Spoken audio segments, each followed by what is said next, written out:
Madam Clarkson, Room for Us All examines stories of some remarkable individuals who made Canada their home.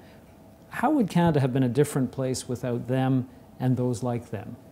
Well, I think that Room for Us All just is about something that we need to absolutely specify.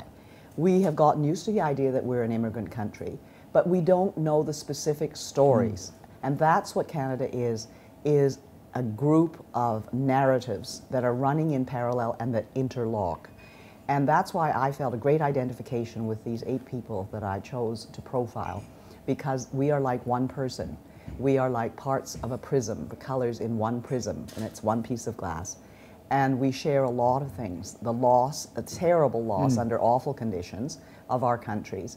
The fact that we were picked up and kind of thrown into a place which we didn't know really about, but we were happy to be here because it meant not dying or not suffering. That's Canada.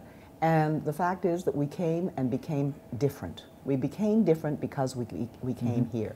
Even if you were a writer like David Albahari, who's a Serbian writer and was a Serbian writer before he came, he started to write about different things because he came to Canada, because it was freer here, because he wasn't under the pressure of his own original country. And before, he had escaped it, he said, by writing very art for art's sake short stories. Now he's writing about world political events. And he wrote a wonderful book about the Holocaust while he's living here. And that's the sort of thing that everybody is. And Fred Bild, who was one of our great ambassadors, and ended his career as our ambassador to China, when I said to him, what would you have been if there hadn't been the Holocaust and you hadn't had to leave Nazi Germany when you were 5? And he said, I know what I'd have been. I'd have been a furrier in Leipzig.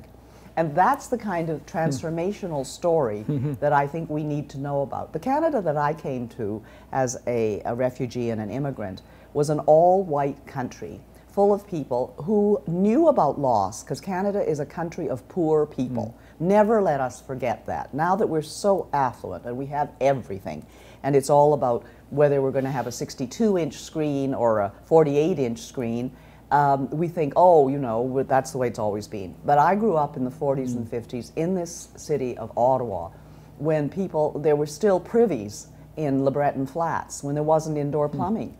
For some of the people I went to public school with in the late 40s. When I was 12 before we had a car, but it wasn't considered unusual because none of my friends' parents had a car. It was only into the 50s that people started to really have cars that went to public school.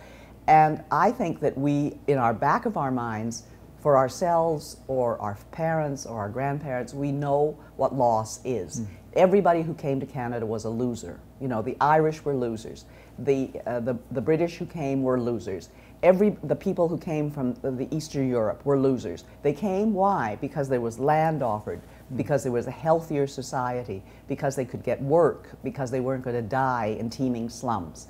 And so in the background of our lives is that. And we must never forget that. That's what I worry about sometimes. We think we've always been a big, affluent country. We are entitled to all of this. We're entitled to nothing. We're entitled to nothing. And so what we are as a country is very well displayed by the people that I think I've profiled.